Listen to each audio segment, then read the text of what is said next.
Hi, welcome everybody to this member education sessions. Today we'll be having a conversation about pop culture and media representation. My name is Tony Sanchez. I'm a member of the Seminole Tribe of Florida. I'm based out of Burbank, California, and I am the communications manager for Native Americans in Philanthropy. Native Americans in Philanthropy is also excited to be extending a special welcome to Deja Peters, a member of our Native Youth Grantmaker program. You'll get to meet her later, but we are honored that she has set aside the time and the energy to join us today and be part of this conversation. NAP is devoted to bringing intergenerational collaboration and perspective to the forefront of the philanthropic sector and Indian country. We want to lead by example in bringing in a Native Youth Grantmaker for each of our discussions and elevate their voices in ingoing conversations. We hope you'll join us in this effort and adapt as it makes sense within your life and organizations. We know that representation matters. When we witness narratives and individuals who mirror our own experiences, it profoundly shapes our understanding of what can be achieved and the orientation of our vision. The exclusion and lack of Indigenous representation throughout media and pop culture is indicative of the ongoing erasure we face by mainstream society. It reflects a continuation of systemic oppression and disregard for our ancestors and communities. However, Indian country is showcasing its resiliency and is fighting back. Across various mediums, from film and fashion to literature, Indigenous creators are claiming their space and creating works like never before. We are amidst an Indigenous renaissance. Today's panel will be discussing just that. On a personal note, when it comes to the lack of Indigenous representation in pop culture and media, it's difficult to fully understand and articulate the absence of something, especially if that something has never existed before. However, when we receive quality and authentic Indigenous representation, we are able to quantify the depth of that absence, and we're able to confront how that scarcity has shaped us. It is those moments where I find myself overwhelmed because I realize that I've been viewing the world through a keyhole when I could have been viewing it on an IMAX screen. That bittersweet feeling, that simultaneous sorrow and joy, that's the true value of representation, because that feeling motivates us to map out the things we want next, the achievements we want to strive for, and the spaces we want to be in. I'm so excited to have this conversation, and I'm equally thrilled to introduce our moderator, Steph Poston. Hello, everybody, and welcome to Native Americans in Philanthropy TV on our session on pop culture and media representation. This particular episode is really near and dear to my heart, as I've been working in public relations for a long time with tribes and tribal entities across the country to really encourage our tribes and tribal people to tell our own stories through the media. So I'm really excited about our panel lineup. I know we initially had Michael from Native Americans in Philanthropy, and due to a scheduling conflict, he's not able to attend with us, but I'm sure we'll circle back and hear from them at a later date. At this point, I'd like to welcome our first panelist, and that is Kristin Gentry. Kristin? Hello, halito, everybody. Thanks for having me. Kristin Gentry, Choctaw Sia. My name is Kristin Gentry, and I'm Choctaw, Choctaw Nation of Oklahoma specifically. I am the Director of Community Engagement and Outreach for Native Realities. And what we do is put on different community events throughout the country. Our largest one is IndigiPopX. We have it in Oklahoma City. It'll be here next month, actually, April 12th to the 14th. So I do that for what I call is my day job. And then I also basically have another full-time job. I also work as an artist, an Indigenous Native fine artist. I've done Santa Fe Indian Market, Cherokee Art Market, travel throughout the country, the gallery representation. So later we'll get into that, but from coming on like both sides of creating events and being the artist on both sides, we'll get to discuss all of that and talk about how that all affects our representation in media. Thank you. Thank you so much. And our other panelist is Kristin Allaire. Kristin. Hello, everyone. My name is Kristin Allaire. I am Ojibwe from Nipissing First Nation in Canada. I'm very excited to be here. Currently, I'm the senior fashion and style writer at Vogue, where I often cover Indigenous fashion, a huge passion of mine. But not just that, I also cover red carpet, I cover trends, I cover celebrity style, basically anything I want to write about. So it's kind of really a dream job for me. And I'm also a published author. I released my book, The Power of Style, in 2021, my first book, which sort of looked at the intersection of culture and fashion and how the two can live together. So I'm really excited to talk about sort of the Indigenous renaissance happening in the fashion world right now. I think it's a really exciting time for us. I think there's a lot of changes happening, and we'll get all into that. So thanks for having me. Thank you both for the introduction. And as hopefully I came kind of nervous. So I wore my I'm having my own red carpet here at the Pueblo of Sandia in my home office. So I'll direct the first question to you, Kristin, Allaire. Would you mind sharing your journey into pop culture and or media and the path to finding and honing the power of your own voice within this work? Yes. So, God, where to begin? Well, I've always loved fashion. It's something I really attribute to going to our summer powwows in our community when I was younger. I come from a community that's very small and sort of in the middle of nowhere. And so I was not surrounded by fashion, right? Like I have no reason being interested in fashion. But I really do think upon reflection, it was seeing the regalia at our powwows, and my sister's a jingle dress dancer, and just seeing my mom and my grandma and my aunties sort of working on these pieces all the time. Either I was beading something, I was sewing something. It really like got me interested into this world and how clothing can be something much deeper than just what you wear. Like it could actually be something very powerful.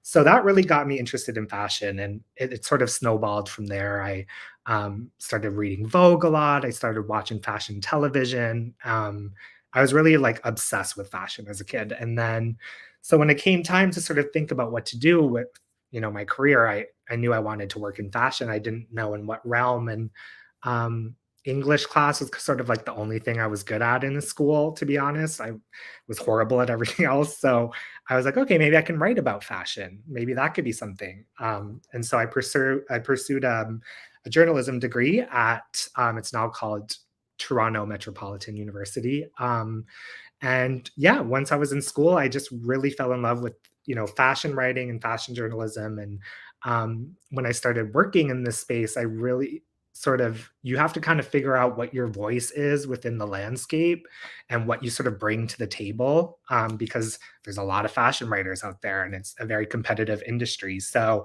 I quickly realized that the thing that could really, I guess, set my work apart was telling Indigenous stories, because they were so undertold and so underrepresented in fashion. And it also came from a sort of selfish place because I love Indigenous fashion and I just wanted to write about it. So it really kind of took on its own little world. Like just the more I did it, the more appetite there was for it, and the more notice people took notice of my work. And now it's really like probably my main focus is sort of discovering new Indigenous designers, or covering things like the Santa Fe Indian Market, or Indigenous fashion arts in Toronto. And it's really now become like this really cool like dream job that I never really thought that could be a thing for me, but it has. So yeah, that's kind of how I got here, I guess. Yeah, I really love your story on how you like connected your expertise or your talent, your gift for writing, and then married it with your passion for fashion. Yeah.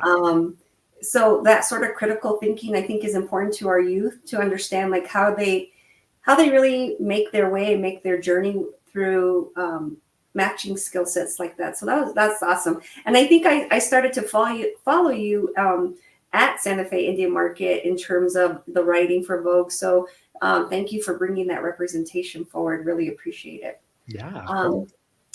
Kristin Gentry, have you answered the same question? Of course. I wanted to kind of agree with Christian on that voice in writing. In addition to fine arts, I am also a writer as well. I write for Native American Art Magazine. And so when I write, I've come across artists, like Indigenous artists, that are just so happy they're being interviewed by an Indigenous person. We have, such a special culture and connection. There's a lot of backstory, like when I've been on the interview side, that you have to explain more to a non-native person. And I've even met artists that won't even do interviews with non-native journalists just because they miss things culturally, not necessarily on purpose. It's just inherently how it is.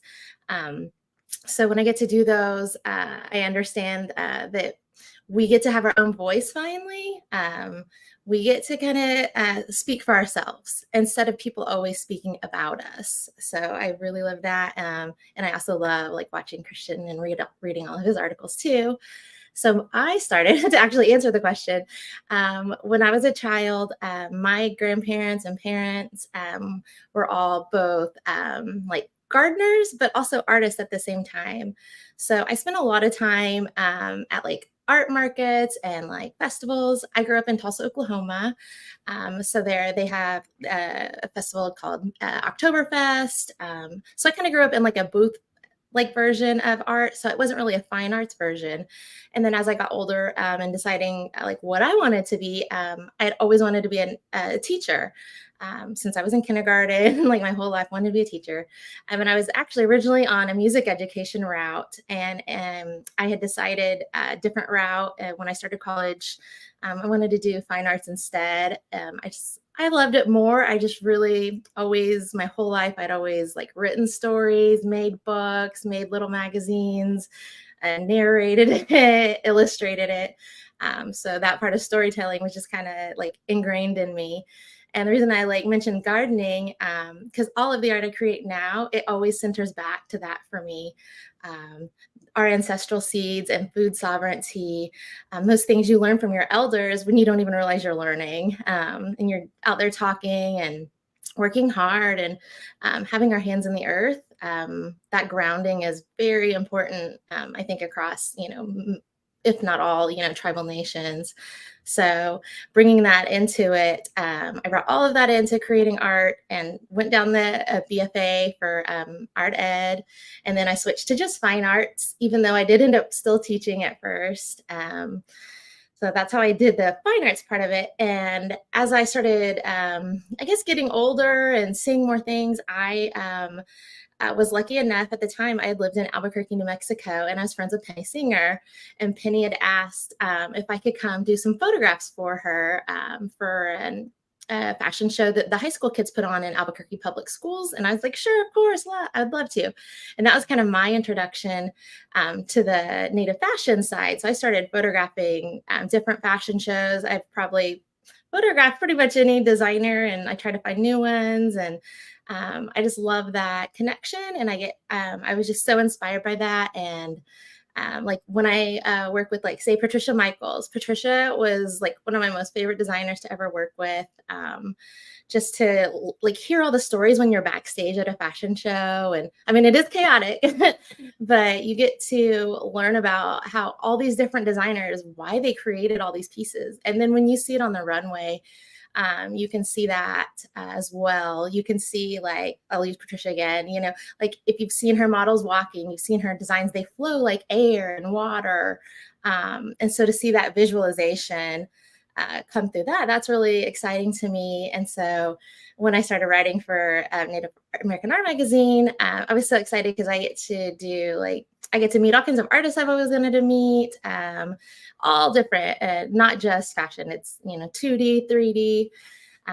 So a lot of times it's like my contemporaries, people I exhibit with and show with. And so I just kept, working at my art and doing all those things. And then I got into curation. So the curation part came about. I would be a lot of times in a gallery, and I would be not only the only person of color, but typically the only female person of color as well. And it kind of was like a big shock, like as I started moving into like gallery representation, working with museums. And then I kind of also started realizing most of the curators were non-Native as well. So those kind of things kind of perpetuate our lack of representation, even in the art world, because again, then we're being curated by non-Native curators. So I saw that as kind of a need in in fine art. And so I started creating exhibitions to do that, to be more inclusive, to include like our two spirit. I did an entire exhibition on Indigenous gender identity in about 2020. And then with the pandemic, it pushed it a couple years before we got to actually show the exhibition. And we had youth, we had elders, we had like the full range. We had people that didn't consider themselves an artist. That's another kind of passion of mine. People that they don't think that necessarily because it's maybe maybe ever sold at a powwow, or it's just something they've always done. So I like helping people kind of make their way into that mentor side that I was so graciously given, like all through learning everything. And I still continue to have, older artists that mentor me as well. I have curators that help me, Indigenous, like Dr. Otto at First Americans Museum. She's so encouraging of me and my writing and curation. So I kind of think I just find all those little areas that we're missing and try to fill those. So that's how I got into it, and that's kind of how it led me where I am. Yeah, I love how you shared your journey. I think the favorite part is like how you lift the artist voices they didn't even think they were artists. I love that part. So thanks for sharing that with us. Also, I didn't realize you were here in Albuquerque, and you mentioned Penny Singer and Patricia Michaels. Both some favorite artists and designers of mine as well. So thank you. So I'm going to direct this question back, if you could stay on, Kristin, is in what ways do you believe Indigenous pop culture, fashion, and art have evolved and influenced mainstream culture over the years? I think one of our biggest ways we've impacted that is cultural appropriation actually gets called out, and people actually get fines for it. We finally have enough of our voice to say that like those are our designs. Those are very important to us. I'm a Southeastern Native artist. Like Choctaw people come from the southeastern part of the United States. The Indian Removal Act removed us to Oklahoma. That in itself is also like what has like prompted so much of representation work for me, because everybody has always seen the stereotypical Southwestern, like in media and fashion, all those looks. But we don't see a lot of like Cherokee, Chickasaw, Creek, Choctaw are mound builder designs, our Southeastern culture. So when we start seeing those designs more, we start seeing that artwork more, we start seeing more of those artists even represented in all the different markets we have across the country, Idlejoy, Herd, all those places. It's really great because there was such a lack of that. A lack of total representation at first, and then as we gradually go, and then it would hit stereotypical. I think we just keep correcting it longer and longer, and we keep educating more. So as we do that, it starts to you see a bigger diversity. You understand, we understand that not everybody would have been like nomadic with teepees following buffalo herds. My tribe was not. Choctaw, we weren't. We were fishermen. Like we were next to rivers, the oceans, all the way around the East Coast, those Southeastern tribes, waterways. We had canoes. People kind of forget all that because of where we're located, landlocked in Oklahoma now. So I think as more artists have access to being artists, to having that voice, we get to, I don't want to say necessarily just call out people, but because we actually have the art and the fashion and the clothes to say, this is what you are actually copying. This is important to us. This is our culture. I guess we finally have that ability to do that more as with this renaissance with so many different designers and so many different artists. Thank you. Kristin, what do you think about this question? Yeah, well, Yeah, well, I think Indigenous culture has definitely, if we're talking about the fashion landscape, I think our culture has influenced designers forever, to be honest. In obvious ways, like I think of beadwork, I think of our prints, especially sort of like you mentioned, sort of Southwest prints have been so heavily appropriated by designers over the years. But I think even in subtle ways too, like I think about our use of leather, I think about our fringe work, I think about leather, fur work. Just basically, there's a lot of facets about Indigenous culture that designers have drawn from over the years without credit. And I will say that I do think we're finally at a turning point where it's like you said, it's not so easy to get away with that anymore. I think social media has, for all its downfalls, has been a great tool for at least making our community have a voice and be heard. And it's easier for us to draw attention to really sort of appropriative moments and to call it out. So I think now we're not seeing nearly as many. I mean, it still happens, but we're not seeing as many cases of appropriation anymore. Um, I think of even something like at the Oscars this weekend. Like Lily Gladstone wore this amazing Gucci gown, and on the back was quill work by this Indigenous artist Joe Big Mountain, who did. It was a true collaboration, and I haven't seen something like that at the Oscars ever. Like to me, that was sort of the most glamorous example of how the industry is changing for the better. And I think, designers are still very much obviously being inspired by our culture, but now the way they're approaching it is different. And now they want to involve an artist and they want to be authentic about it and they want to be appropriate about it. So to me, that's really an inspiring change. And hopefully it keeps up and it isn't just like we go back to our old ways. But I really don't think that's going to be the case. I really think that designers are thinking more thoughtfully about drawing from cultures. And now we finally have the opportunity to work with artists, have the opportunity to work with these big brands. And I think it'll create much more interesting and beautiful end results. So, I mean, that Oscars moment was amazing. It was so good. Yeah, I couldn't agree with you more. I think we were all watching and just enamored by the beauty and the artwork. And obviously, who was wearing it, Lily, I mean, just did an incredible, graceful job and represented all of us well. So that was a great example of how you explain, with them, there's a collaboration, a true collaboration going on. And that makes all the difference in the world, especially when we can really highlight our artists that are doing this, have this amazing creativity. The next question, and it'll be for Kristin. What creators and artists inspired you to pursue your own work? I know you spoke to some of them, but if you could elaborate on that. Yeah, so for my fine art, I have been lucky to be surrounded by such a strong fine arts community in general, and a lot of like aunties, and like just that mentor concept has always been a really big part of my fine arts community here. But my biggest mentor has always been the late Benjamin Harjo Jr. Way back when I was an undergrad, our university paired us with an established artist kind of in the career field that we wanted to go into. I'm a watercolor and acrylic painter, as was Ben. Ben also painted in gouache.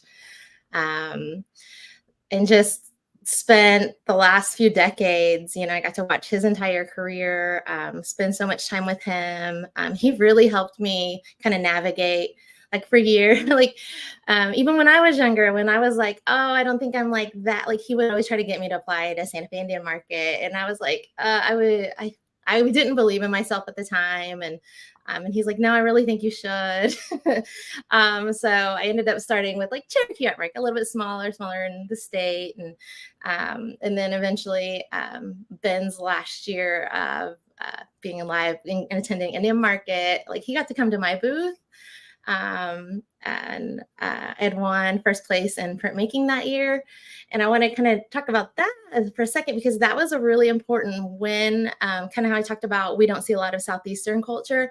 So I had done one of my mound builder designs and I had created as a woodblock, and I printed it on ledger paper, 1926 ledger paper from Tandy Leather Factory. And I thought that was kind of, funny or ironic.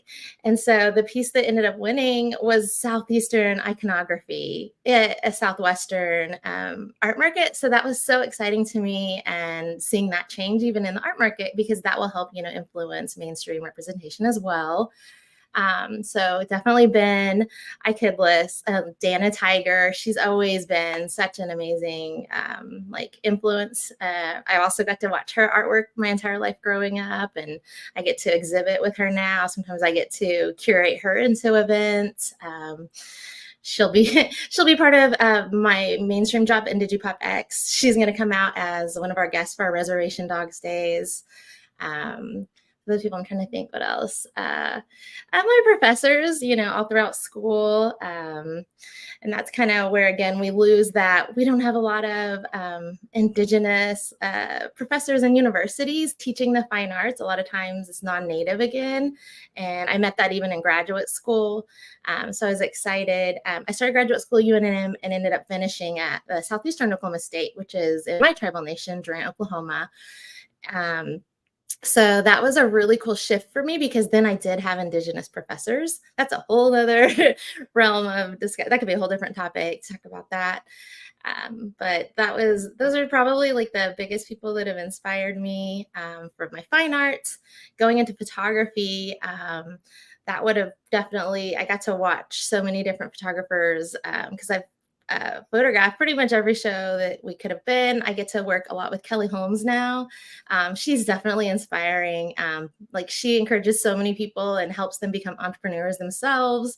I've learned so much about how you select models, how they walk, like the backside. I've produced fashion shows. When I moved back to Oklahoma, that was a huge lack in the state here. There were a lot of fashion shows in New Mexico, but it wasn't really common here. And I remember doing one. The first one I ended up doing was during pandemic. And so it was a very, nobody could attend in person. We ended up do it virtually. I'm trying to keep as many people safe as possible. So learning from everything I learned, from doing the fashion shows there to bringing them here, those people helped me. Writing, like I said earlier, Dr. Autone has been such an influence. Terry Graves, Jill Gilbert, all the curators, Christina Burke, one of my most favorite, Native American art curators. She came from Philbrook, and again, because of where I grew up, I got to go around her. So they've just always been such encouraging, and making sure that I kind of understood that, the words I was saying when I was writing is really important, because we haven't always had that option. We haven't always gotten to speak for ourselves. So that's kind of where all the different people for all the different areas I work in. Yeah, thanks for sharing. The list is impressive. I've learned a few new ones of my own that I'm going to have to Google. So thank you for sharing that. Kristin, you're someone who's inspired you? Yeah. Well, I touched on it a little bit earlier, but really my sort of introduction to the fashion world was Jeannie Becker on fashion television. I think it was bigger in Canada than it was in the States, but I think it was aired everywhere. I'm not sure, but that was sort of one of the first fashion journalists that I sort of saw, and that was sort of when I recognized that this could be a career. You know what I mean? And for those who haven't seen it, Jeannie was she had her own fashion television show where she would go to runway shows in Europe and New York, and she would sort of report on the scene, and she would kind of sneak her way backstage and try to talk with designers. And I was just fascinated with the whole world that she seemed to live in, and I was like, I want to do what she's doing. I don't know how I get there, but I want to be her. She was my idol. So love Jeannie. And I've gotten to meet her since, and I've fangirled each time. So that, I think, all the editors of Vogue I idolized as a teenager. I, was following them all, and I definitely wanted to be one of them. So they kind of inspired me in terms of direction, in terms of what I wanted to do with my career. But I will say, I guess when I started doing it, I will say, like, I think there's a lot of Indigenous artists and designers who have helped me shape my writing. Like, if it wasn't for the people I was covering doing such amazing work, I don't know if my work would have taken the path it did. So I think of one of the first designers I ever met was Jamie Okuma. I was like, I still am obsessed with her work. Like, I just love how she sort of takes these traditional inspirations, but does them in really contemporary ways, and really modern ways. And um, when I sort of like met her and understood her vision and saw her work, it really made me think broadly about the fashion I could cover and sort of spotlighting contemporary artists and sort of the innovation they're doing in the space. So I think people like Jamie Okuma, Elias Not Afraid, who I'm wearing right now, by the way, their work is so amazing. And I think sort of meeting them, interviewing them, learning about their process made me like a better writer. Because really, like, I'm pretty knowledgeable in Indigenous fashion, I will say, but I'm not an expert. I don't know everything about every nation and every tradition. And so through learning through these designers and learning about their processes, like, it makes me such a better writer and such a better journalist. So I will say just the people I meet on the daily is probably people who inspire me, and they keep my work evolving and moving forward. Yeah, I think that says a lot. Like I really heard you say when your writing improved just because of the people you were interviewing, and as a public relations person or consultant, it's you already have that vibe when a press release is going to take off or get some airtime if it's interesting. So I really like that, how you connected for that. The next question, and Kristin, I'll keep it with you, is what steps should young creators be preparing for and taking to step into the collective future that you've put forward? Oh, that's a good question. Well, I think whether you're trying to be a writer, an artist, a designer, it's no secret, like, these spaces are very competitive and hard to get into. So you do have to, if you want to do it, you got to love it, is my first thing to know. Like, you got to be sure you want to do it, because it's not an easy path. Like, it took me almost 10 years to get to Vogue. So it's, you have to put in the work, you have to really love it, and you have to have the drive, which I think most creatives do. So that shouldn't be an issue for youth. But I will say that I always get asked advice by people who are in school, high school or college. And my advice is to, if you're an Indigenous youth, like, use your backgrounds and your knowledge to your advantage. Things that you think are sort of common knowledge, or things that you might not think are that special or groundbreaking, it is, because not there's many people who do not know about our traditions, about our design styles, about our point of views, and that is the voices that we need in this industry. So it may seem like, I always say, it may seem like a calculated thing or something sort of weird about constantly pushing your culture and your identity as like a selling point. But I sadly do think that is a reality to get ahead in these industries. And I just say that because um, the space is so crowded with so many. I think of writers. There's so many writers. There's so many freelance writers. But if I try to think of Indigenous writers right now, I could probably name them on like two hands. Like, so I think there's spaces for Indigenous voices, and I think youth should use that to their advantage.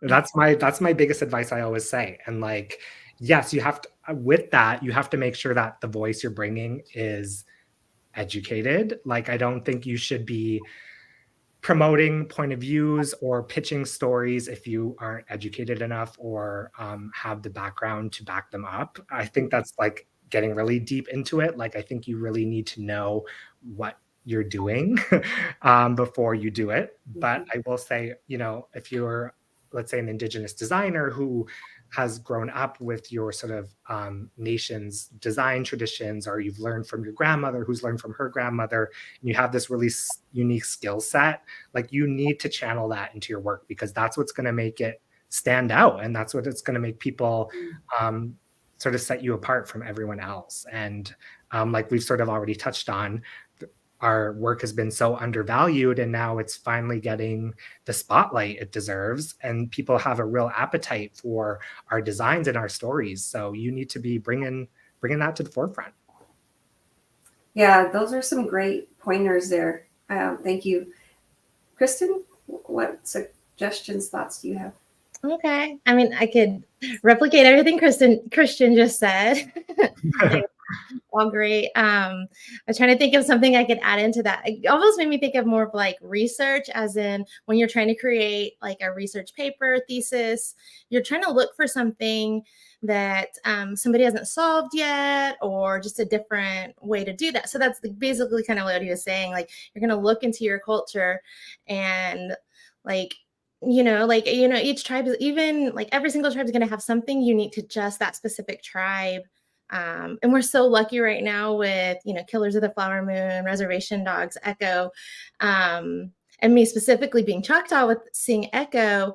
Like, we didn't have that when we were kids. Like, we didn't have that to consume. So like, like Christian said, like, consume that, like, go spend time with your elders.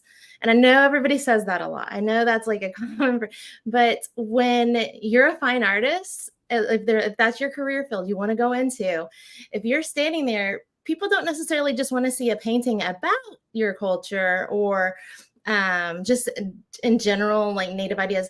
They want to know that that was the stomp dance you went to, and those are your turtle shells you're painting, or your grandmother's. Or if you watch, like Yancey Redcorn was just listed in like, one of the top, like he was like 26 or 27 for the way he dressed. And he wasn't even talking necessarily about his clothes, other than his sister doing the beadwork, Maura, Dr. Redcorn, doing the beadwork for their clan, the Sky Clan. And then he talked about the fan he was holding, and like how important in history that was, with the Reign of Terror, with the from like the 1920s. Like, so those items, and all people are going to see in those photos of Yancey on the red carpet, it was, to me, that was like monumental to see somebody in our traditional things, and his blanket, our traditional clothes and regalia. Like, those are things that are very valuable. I watch the artists that really succeed in their careers, and it's not necessarily the ones that are just creating art about our culture. It's the ones that actually live it, that know maybe the design they're using is their specific family's design, and what does that mean to them. And you have to have, as a Native artist, it's like it's almost a marketing tool. I can say that because that's the field I work in. You have to have that specific thing that's unique to you. And that's what people, I feel like, are purchasing more than like my paintings. They want to know, like I did this commission for my tribe's cultural center that opened in 2021. It was all about one of our plants that we revitalized. That's one of our ancestral seeds that's had never been grown in like a very long time. And it was brought over through the Trail of Tears, through Indian removal, for however, women were braiding them into their hair, these seeds. They were sewing them into their clothing. And those people, my ancestors specifically, Choctaw people, did that so that they knew they could feed their children. And then I've grown those seeds. I've grown them with my daughter. We've planted them. We've harvested. I was able to feed my daughter today because of one of my ancestors. Like, that to me is so valuable. So when I see that painting I made, all of that goes into that painting. When I was making it, I was thinking of all of those things. I know a lot of people always talk about, like designers, artists, all of us in the different creative fields, we talk about being in a good place, creating with intention. As you do that, like, think about those things too, as you want to like venture into this. And like Christian said, it is very competitive. is very competitive. I help a lot of people that have never applied to art markets. Like they don't know how to do that. Find those resources. There are people that will help you do that. There are classes. You can learn it in college. You can go to workshops. It's a really simple one. I always say, as long like you have such a better chance if you just follow the application correctly. That's like the number one thing that kicks artists out from getting juried into everything is they don't follow the directions. And that sounds really simple. That's a basic tip. But as a curator myself, I do the same thing. If they did not complete the application correctly, it's an automatic denial. And no one's going to see your art. No one's going to get to hear that story. So make sure you do those little things. Those things are important. But it's your story. It's your life. It's your specific family and your tribal community. That's what people want to learn about. That's also double-edged. I know there's another question that talks about it later. That's kind of a hard part for Native artists. Like I said, I've done a lot of mainstream exhibitions where they're not Native exhibitions. But people will still want to hear that entire storytelling. Natives, we almost have like a duality as a Native artist. We have to have all that information that non-Native people don't necessarily, like they can just paint. They're just painters. That's it. They don't have to have literally sat with their grandma and learned how to do the sewing and all those things. No, they just do it. So it's like, I try not to see it as a negative necessarily, but as like something that we owe to our ancestors, that we owe to our future generations, that we have more to our art than just the surface of it, than just like looking at it.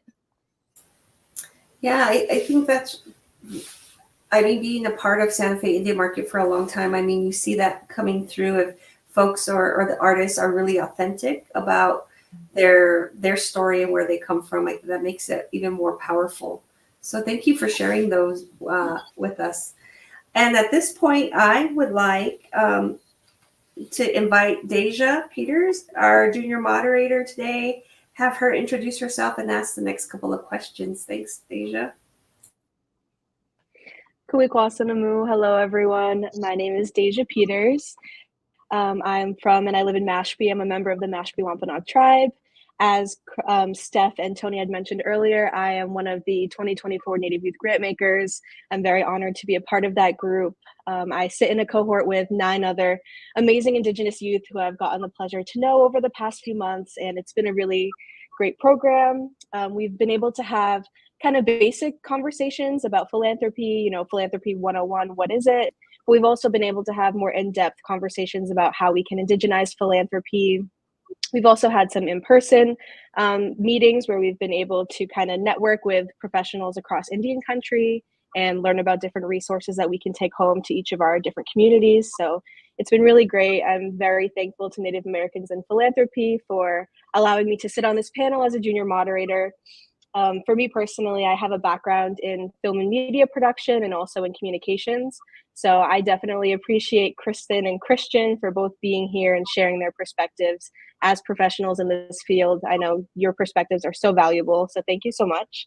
And I do have a few questions. The first one is, what is the value of centering Indigenous voice and peoples within pop culture and media? And I'll pass that one over to Christian first. Yeah, well, I think it's so important, like as we've mentioned, our voices and our stories have not historically been told that often in popular mainstream sources, whether it's film, whether it's fashion magazines, whether it's whatever it may be. So I think the value of centering our stories is you just get a much more authentic portrayal of who we are. I think we've seen in the past, there's sort of like a pan-indigenizing of us where people think we look one way, we live in the West, and we all dress the same and look the same. And we know that is not the case. Like we have many different nations, many different tribes. We have different customs. We're known for different things. Ojibwe people are great at beadwork and florals, but maybe the Navajo aren't. Maybe they're great at prints. Maybe they're great, like we all have different expertises. And so I think if you allow more coverage of different designers and allow Indigenous writers to write about them, you'll get a broader picture of what our community looks like. Like it's certainly something I try to do with my work, is be as specific as possible when I'm profiling someone or talking about their work, because I want to show that, someone like Penny Singer, who does, amazing ribbon shirts. And like, I want to learn about why she does ribbon work and where that comes from and how did she learn to do it. And then if I go interview a turquoise jewelry designer, I want that story to be totally different. And I want them to talk about why turquoise is in that region and what's the relationship to her culture with turquoise, So I really try to just show that, Indigenous people are not one thing. And I think sadly, it's still a thing I think many people think of us as still. So I think, the value with allowing us to come into mainstream spaces is you'll just get a much more accurate image of who we are. Yeah, thank you for that. I know I'm from an East Coast tribe in the Northeast, and we've had to deal with that issue of the pan-Indigenous, people kind of just forget we exist, and it's a lot of the Southwest and stuff. So I definitely agree with that perspective. Kristin, did you have anything to add?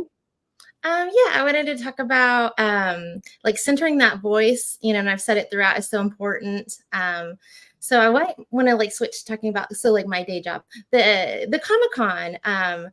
That is just so important to me because our nerdy side, the fun, indigenous nerdy side thing gets left out a lot of times when we are in these like fine art, high art spaces, high fashion that I absolutely love.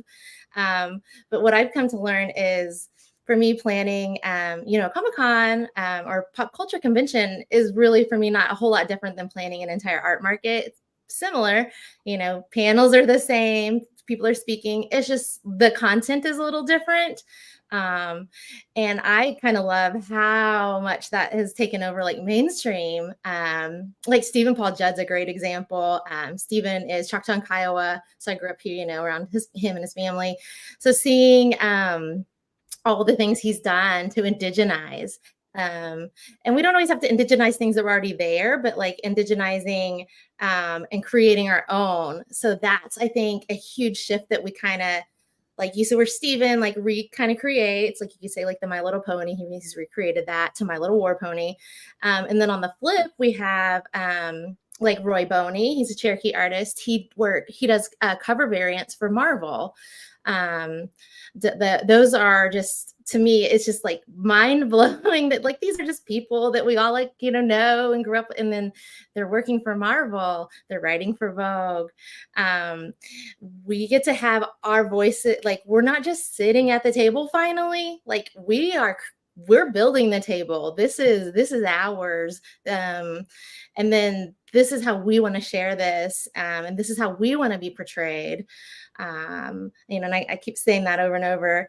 And like on a shift, if you look at like Native exhibitions in museums, for so long, all of those pieces, it may list a tribe, like on a piece of pottery. You may see which Pueblo it came from. You won't know who made it, or what family, all those things. And then if there's any indigenous language into it, the English version is always first. But with Hearts of Our People, when that exhibition came out, that was so important to me because I saw that shift in museums, even to see our native languages were written first on the little cards that go next to the information on an art piece. And that to me is like so huge that most people probably never really think about it.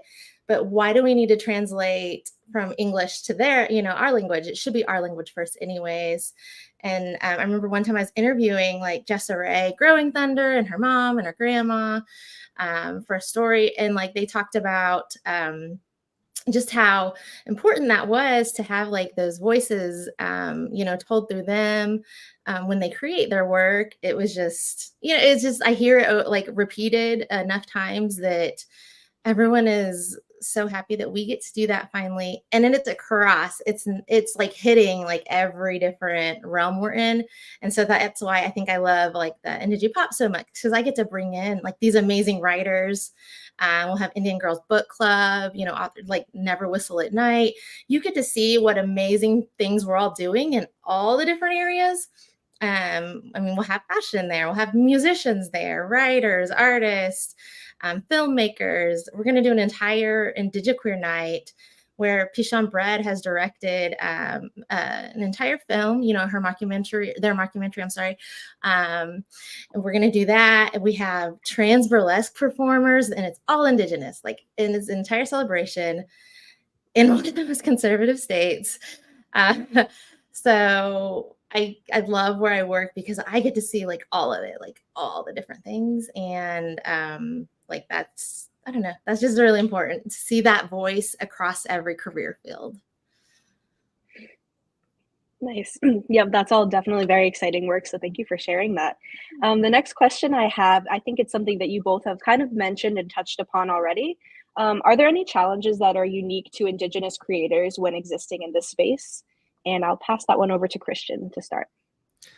Yeah, I think, well, like we said, it's a very competitive industry, these spaces. So I think getting noticed will always be a challenge. I also think, I think typecasting is also a challenge. You know, as much as I say, bring your Indigenous perspectives because they're needed, there is always the challenge of people thinking that's all you're known for. And I think, I mean, I don't prescribe to that idea. I think it's, if you want to write about those things or create Indigenous art only, you absolutely should, because it's, you know, what you're pursuing and what you're creating should be 100% your vision. But I will say people might associate you with being known for one thing. So to counter that, I guess my advice would be to not feel beholden to that also. Like, let's, you know, I say, yes, please bring Indigenous perspectives to the forefront, but if you also want to create something really weird and out of left field, like, please do that too. You know what I mean? Like, that's why I love someone like Jamie Okuma, you know, like I keep talking about her, but you know, she'll do these really amazing contemporary Indigenous things, but then she'll also be like an image of Hellraiser or like, you know, the Scream Ghost or whatever. And like, I just love artists who kind of like really go out of left field and pursue their own interests too. And I think that's really important for whatever field you're in. Like, even with my own writing, I mostly write about Indigenous art, but sometimes I'll write about like that random 90s movie I love, or like, you know what I mean? It's important to just bring sort of like other things to the table once in a while, because you don't want to be sort of, like I said, typecasted. But all that to say is, like, people who typecast, they're the problem, not you. So I wouldn't worry too much about it, is what I'm saying. Definitely. And Kristin, what were your thoughts on this? I would say probably, I'll talk to the fine art side. Make sure, and it's going to kind of, you know, go with everything I said earlier, but make sure you're not just being an artist that happens to be Native, a writer that happens to be Native. I think that's kind of like maybe on the other side of the typecasting. It's when I see people that are maybe just, they haven't, there's lots of reasons people in Oklahoma, you know, do not know their tribal culture, do not know their family because of Indian removal is literally taken from us. Boarding schools, you know, systematic, like they try to annihilate all of it. So a lot was lost, and it's difficult to relearn that as an adult. Not impossible.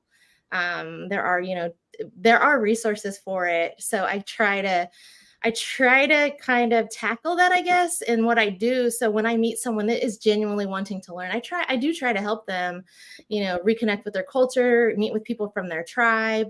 And that can all be done through art. That can be done through writing. That can be done through your career. You can learn as even as an adult, as you go through these things. And then you can even look back on some of the first stuff you probably made, and you may have realized, oh, even I may have been creating something pan-tribal instead of to my specific tribe. So I always try to encourage people to really like do things like that. Like I try to create like Choctaw designs rather than just general like native pattern that becomes that pan-tribal again. And I'd also say one of the difficulties is also gets into cost because of that wealth of like long historical DNA knowledge of everything to create those pieces, and the cost and the time. Like, if you're, buying something that is entirely, like beadwork. I mean, it is high. It's high cost because it is worth that. All the love that goes into that. And it wasn't just that person. I remember asking. I think it might have been like Desiree's mom or grandma. Like they say when people ask, "How long does it take you to make?" Because they make the little miniatures. How long does it take you to make that? And they always say their whole lives. Like it's not just 12 months or 6. I remember like Rhonda Holy Bears even said that before too, she makes, oddly, she makes them as well. Just those, like the cost, I know cost gets into like issues with, how do you price your work? What do you charge? All those things go into that. And when I create art, I kind of thought about that a lot. That's kind of how I got into creating acrylic jewelry way back when I actually lived in New Mexico. At first I was like with Milo, Michelle Loudon, like I hand painted, obviously she was painting from her Pueblo tribal culture. And then I was trying to paint from like Southeastern tribal culture. And then I purchased a laser. So now I've kind of realized making art accessible, like you don't have to do that. You don't have to make stuff that everybody can afford. So I try to do both. Like my paintings, I do have like the higher end price range, and then jewelry for me, the ones I create, it has been such they start conversations for me. I get people that are like coming back to their culture, or teenagers that may not have people in their lives anymore that do make regalia, that do beadwork, that do all those things. But they may be able to afford something from me that's like $25 and that it's actually culturally correct. They're not culturally appropriating. And that does get hard when you get back into like fine art markets. Like acrylic is not, allowed for Santa Fe Indian market. It's not a traditional item. It's not traditional. It's not turquoise, silver, copper, those things. But it is important to me because to give someone something from their culture that they could actually wear every day. And it's not just like a piece of regalia you're going to wear at dances or ceremony. But, we kind of talk about like indigenizing every day. I'm a Choctaw woman every day, no matter what I'm wearing, obviously, for our belief system. But if you can show that, people will ask you about it. It's like a little chance, always a little more education. And I think people will hopefully continually moving away from like the stereotypes they have of us through little things like that. And I know that's why like fashion is so important to so many of us. I think it's probably important to all of us. We are creators. We make those things. And I kind of always link that to when I talk about like the cosplay part of like the Comic-Con, because we come from people that can sew, make, build, sculpt. If you come to our event and see the cosplays that people make, I have never seen cosplays like that at a mainstream like Comic-Con ever, just because of how skilled we already are going into that. And I think that centers back on like having that Indigenous voice, how we like influence everything. Inherently we knew crop rotation, like all of these things we already had as Indigenous people. Like we already knew it all. Like I'm not gonna say we knew everything, but we had so much that we were never credited with that just was, we were horribly represented. Like we were, like the savage concept. Like obviously we were not. So those concepts, we fight those. We're always fighting those. And we get a lot of when you get into contemporary abstract art, which I do make abstract paintings, I get a lot of people that'll be like, that doesn't really look Native. And that's something I fight. And so then I have to, I get to discuss why it is. And I get to talk about, when I'm like using florals to show like dance circles or family ties, working with the earth, those stories. That I look at like artists like Oscar Howe. He used to have issues with that, and they would tell him his art was not Native. We go into that as well, like with our looks. I know people don't stereotype me not being Native because of my skin color, and I kind of consider that like that means I owe it to everybody that it doesn't have that. I hate saying it, the stereotypical looks. I hate that. My daughter is pretty fair skinned and she's Choctaw and Cherokee. So I bring in all these little, like, I always champion these little things. I think because we grow up as, the hard end of things, we get picked on, we get, a lot of harshes. That's probably why I go to those things. So when I see that people saying, you don't look Native, that doesn't look like Native art, you're not an art. Like I want to remove those. Those are false. Those are not true. Those are incorrect narratives about us. So those are the hard parts, and those kind of like push all the things I do. Yeah, thank you so much for sharing. I think it's so important to talk about these challenges that we face as Indigenous people, but also as Indigenous people, of course, we're so resilient. And I think that it's important to highlight too, how we can overcome those things. So thank you for sharing. Yeah, thanks, Deja. Thanks for helping out and helping to moderate. I appreciate that very much. The next question is directed to Kristin. In looking at your bio and your own experiences as an artist and an advocate, in what ways has art impacted your activism and the overall representation of Indigenous peoples in media, films, and other forms of storytelling? Not to dismiss the question at all, but I think people would probably hear me say the exact same thing. I think I answered that inherently in everything I've already said. And that way, like if Kristin maybe wants to talk about it, or if we want to go to the next question, so I don't reiterate everything I just said. No, absolutely. Thank you for offering that. So the next question, and I'll just start with the next question, is how do the political realities surrounding Indigenous rights, sovereignty movements shape the narratives and portrayal of Indigenous communities in mainstream and independent media? And I'll start with Kristin. Yeah, that's a big question. Well, I think if you think about Indigenous rights and sovereignty movements, it shows people what we're fighting for and the challenges we face in the current climate. So I think it's important that people see those movements happening. I don't know. I think traditionally there's been this sense that we're aggressively fighting for things or demanding things, and I think it's just not the case. And I think people are smartening up to the fact that we're really just fighting for historically what's right. And so people can take that however they want to be. They can take whatever they want from that. But I think it's important that we are part of these movements. And I think it's important that these movements are a part of our work. I think it's something we should be spotlighting in our work.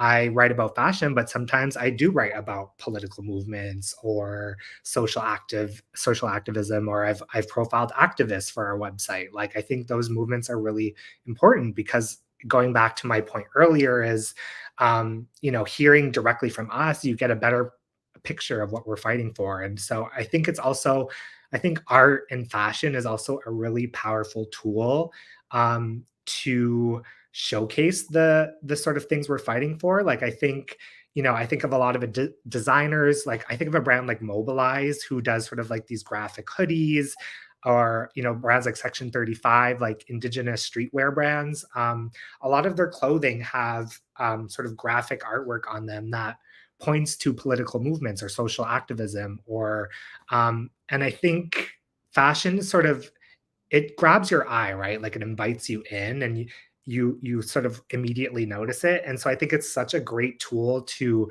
make people sort of pay attention to our fights and our struggles and our stories. And so I really don't want to discourage artists or designers from sort of incorporating these like you said, political movements into their work. I think it's so important, and in fact, it's really powerful to do it in a arena like art. I think it's to me, it's like the best version of art is something that has a much deeper undertone to it. So I don't really know if that answered the question, but I do think it's important, and I do want artists and writers to write about these things. Yeah, thanks. Did you have anything to add, Kristin? Yeah, I was going to add, well, agree, of course, with those. I remember early on asking, people like, do you feel like you almost wake up every day, like as a visual artist, like as an activist, like every exhibition we go to, like there are like, we're just so much products of all of the political movements that have happened to us for so long. And we're finally being able to have our own representation in like political fields and governments, all those things that we I'm sorry, it is a hard question to answer. Now that we're finally like coming on that resilient side and on the thriving side, and yes, we all know our very hard like past, but we also want to go forward. We also want to meet with those allies that are genuinely trying to like rematriate, like doing like actual land back, dismiss, like if places don't want like land acknowledgements, all those like little bitty minor things, like over time they do add up, that it is important. I don't think you can necessarily be working, I don't know, maybe it's just being Native. Maybe we wake up as activists. Maybe it's not just in the arts. Maybe it's kind of every career field. I do a lot of work, like I said, with mound builder iconography. So that gets into like NAGPRA, archaeologists, how are items collected at museums, and now what are they doing with them, especially with the recent changes, not necessarily recent changes, more enforcement of them. Museums should have already been doing those things. So I got to participate at a conference called the Southeastern Archaeological Conference. Like it's a conference of people, but it's also like a conference you can go to. The Cherokee Nation sent several of artists that are mound builder artists, writers, people that work in like Cherokee language, and not just Cherokee, because I'm Choctaw, that we had Creeks, Muskogee Creeks go with us. They wanted us to go to this convention because that conference kind of sets the way for how other people can present their research, how they show images of our ancestors, of our funerary pots, all of those things. So we went to that to basically be like, these are our relatives, and we don't want you to be profiting off of them. We don't even have access to them. So why do you get to use them like in your work? Basically like saying, like I watched a man say that like I was ruining his life's work, a non-Native man. And I said, would you like us to dig up your ancestors, take pictures of them, put them up on screens, write about them, and profit off of them? And I have no tie to your family. Like, to me, I don't necessarily understand why people would even want to do that. But so the whole point of that is that conference had created to where for their like publishing and their anthologies and all those, they will not allow them to show images of that, like our people, our funerary objects. And enough people in that group were so upset, they were trying to like overthrow that, like get it, like, have a vote. And so it did. It went to vote after we went to that conference. And I remember just being like, we wanted to uphold it because we believe that was what we wanted. We wanted our, ancestors protected. And it was so amazing. This happened last year when like I got to vote because I became a member. I wanted to vote. We actually got to retain that. So now they still cannot use our ancestors, like since they changed that last year, that policy. And that conference kind of dictates to the rest of the world what people can do with our remains and our families. So those, I don't know how much of that is considered political, but that is to me, because we never had the say in that ever. Like we didn't get to say, don't use, like we didn't get to go talk to the literal people. That's also when I saw Like I personally don't know Native archaeologists. Like so that's like a hole, that's missing. That would be, when we talked about things to look for, that would be something people could look to do, in their career. Yeah, no, thank you for sharing that. So I just want to encourage the audience, if you have any questions, go ahead and put it in the chat and we'll try and capture that. Yeah, encourage that. This is a great time to ask these amazing panelists any questions you might have. I'd like to go on to the next question, and we, this is Native Americans in Philanthropy TV. So the next question is, what philanthropic initiatives or strategies do you believe are essential for promoting sustained visibility and recognition of Indigenous artists, designers, cultural producers, particularly within the realms of pop culture, fashion, and media? And Kristin, can you answer that? Well, I guess, philanthropic is sort of like, that could be taken very broad, but I think there are certain things people can think about doing when sort of working with Indigenous people. So I think of something like fashion. A lot, as I mentioned before, like a lot of mainstream brands are now partnering with Indigenous artists on collections, which I think is a great start and much needed. But I think a step further would be sort of thinking of different ways to even benefit the community you're working with more. So, let's say, and we've seen this happen, like let's say a brand collaborates with an artist from Navajo Nation, not only working with the artist, but then hiring people from that community to, be a part of the project, model, be a part of the campaign, or a photographer shoots it. Maybe you donate a portion of the proceeds back to that community.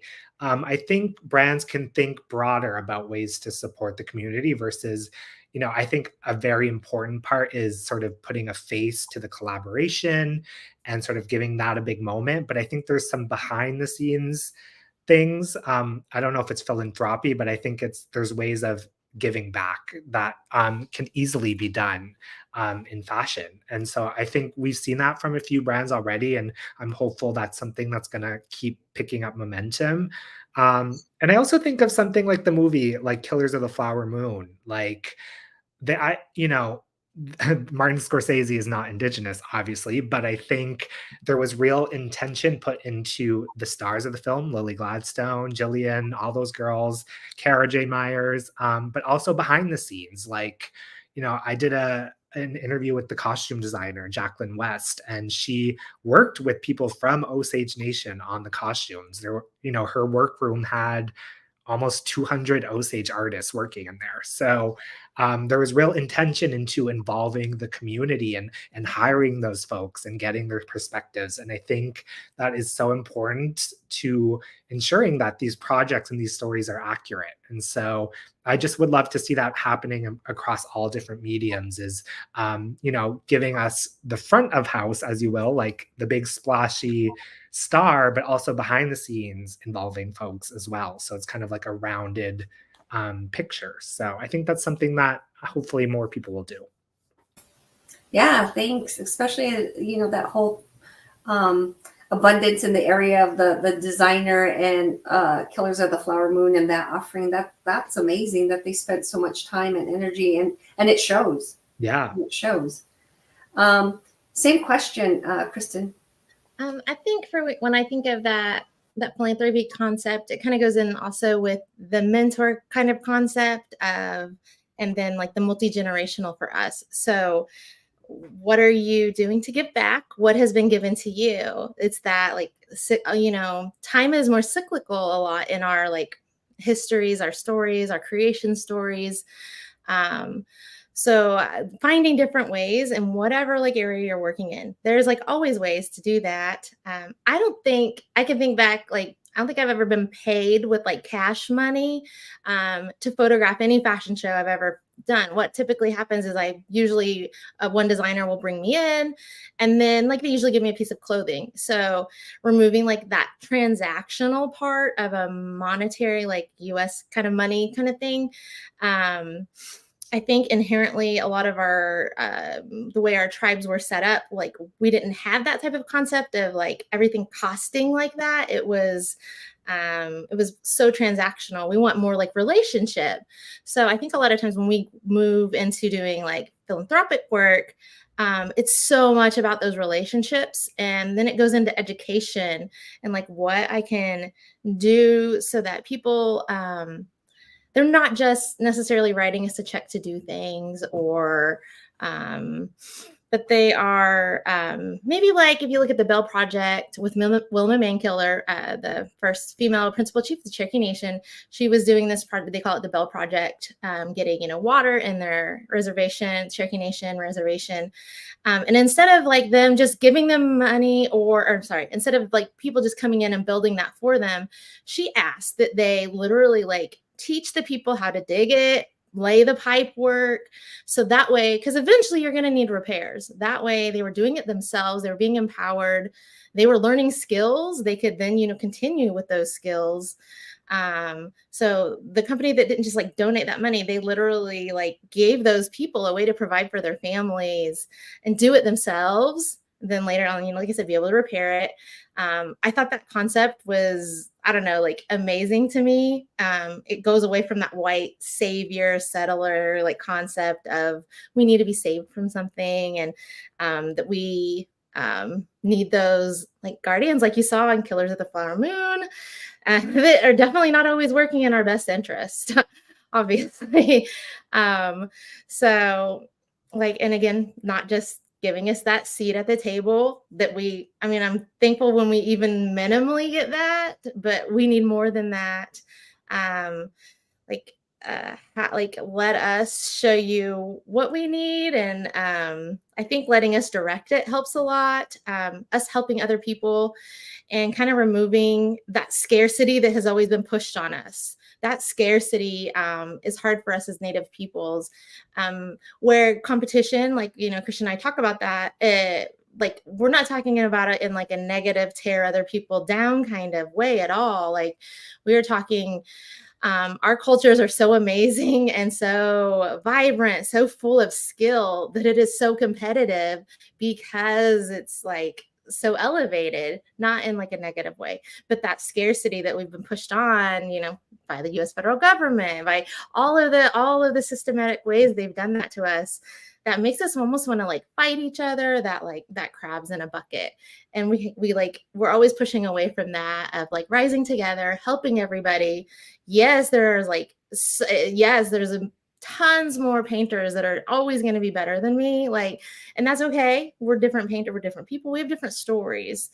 So like looking at that in a philanthropic way, kind of knowing more about like what your money's going to necessarily as well. That's always important too. Supporting youth, supporting new people in the field, encouraging programs and scholarships that you can do if people want to go the route of university, giving them donating to things that will help sustain that so that they can actually be successful in college if that's the route they're going. If they don't want to go that route, making sure there's enough programs for that in all the career fields, like this one specifically. I think it's really important too when you're looking at donors. Donors want to know kind of like where their money's going, obviously. And I think it's easy for people to like be separated kind of in a way, instead of actually like, I would rather like sit down at a meal with somebody maybe that's like sponsoring something I'm doing and get to know them, break bread with them.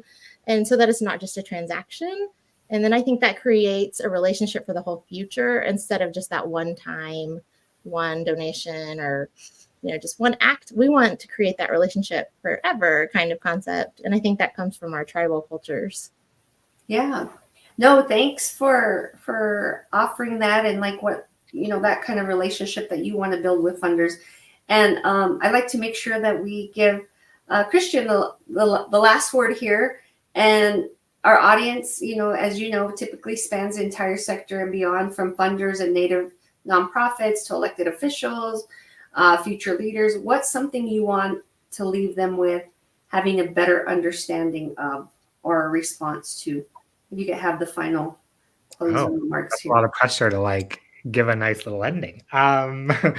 Well, I think, I think Kristin has made such great points, and hopefully I have. And I think sort of the takeaways is, you know, we're at a time where our stories and our cultures are finally being heard, and people are willing to, not even just willing to learn about us, they're genuinely are interested in our culture. And we sort of have the spotlight, and I for once think it's not going to go away. I think it's just as a culture we finally opened our perspectives up to other cultures, and we want to learn about each other. And I don't know if it's a result of the pandemic or whatnot, but we're finally at a moment where there's genuine intrigue. And so I think it's really up to us in all these spaces of media, pop culture, art, museums to provide space for the next generation to come up and make sure that they, can pursue what they want to pursue and allow their perspectives to be valid and heard. And it's also up to us as creatives to like bring our best to the table. Like, when I am pitched designers or artists, like I want to see your best work. Like, let's show people what we are good at. Like, you know what I mean? Like, I think of our people and like if we do one thing, it's create a beautiful thing. You know what I mean? Like whether it's art, whether it's design, like my favorite part about Indigenous culture is just the beauty we create. And like, we really are masters of crafts. So I think it's really up to us to bring that forward, and it's our moment. And hopefully with now media spaces giving space to writers and whatever it may be, we can show people what we're made of. I don't know. I feel like I have to like end on some dramatic note. There's probably, Kristin, you probably have a great ending note. You should try. I mean, I could say ditto. That's a nice ending. I don't know. I just want everyone to really see how much love, and I don't want to sound corny, but like, love for our people is so important, and bringing all the good, which is hard because we hold a lot that's not, but we are still able to do that. We get to be both sides, you can have both. But I mean, we make beautiful things. We make beautiful babies. Like our cultures are beautiful, and they're so important. And, I don't have a good closing either. We're both bad. Yeah. No, it's been a true delight to interview you, change makers, and opening pathways for all of us into pop culture. I learned so much. I've heard some names that resonate with me that I've worked with as well. I mean, some of the themes that came through in telling our own stories is, even in pop culture, is our own authenticity. Bring your best, right? And that we are masters of our own craft. So all of those resonated for me. And I just want to thank you all for taking the time to be here, to sharing your journeys and your stories, and continue to do the amazing work and being inclusive of our community. So thank you so much. And at this point, I will pass it back to Tony. Hi, everybody. Thank you so much for that incredible conversation. I want to thank Steph, Deja, Kristin, Christian. Thank you so much for being part of this conversation. I also want to take the moment to thank our audience. We appreciate your continued support in our ongoing programming, and in particular, your support for this member education sessions. As a reminder, the session was open to the public as a highlight of our member benefits. NAP membership is open to Indigenous relatives and non-Indigenous allies. If you're not a NAP member yet and want to learn more, please visit our new website, nativephilanthropy.org, or you can email my colleague, Raina Day, at rday@nativephilanthropy.org. Lastly, you should be receiving an email with a link to a short survey as soon as we are done here. Please take a few moments to share your opinions and your thoughts and what you'd like this session series to look like. It should only take about 5 minutes or so to complete the survey, but it provides invaluable feedback for our team and planning. For example, results from a previous survey directly picked today's topic. So really important if we could get you guys to fill that out. I would also like to take this moment to remind each of you about Native Americans in Philanthropy's upcoming annual conference next month. We'll be gathering April 22nd to the 25th in Minneapolis, Minnesota. Our in-person registration tickets are all sold out, but please feel free to join us on our in-person wait list, or you can also become a virtual attendee and be able to join us virtually. Please visit conference.nativephilanthropy.org to learn more about it and register today. Since we will be convening in that with that annual conference in April, we won't be convening for an April member education session next month. But we do look forward to seeing you all again on May 22nd at 1 p.m. Eastern time. And that'll be a conversation focusing in on mental health to commemorate May. May is Mental Health Awareness Month. And we'll be carving out space to host this conversation as it relates to philanthropy and Indian country. We hope you'll be able to join us for that very important and developmental conversation. Thank you again to everybody who joined us for this incredible session. I hope you all have a really great day.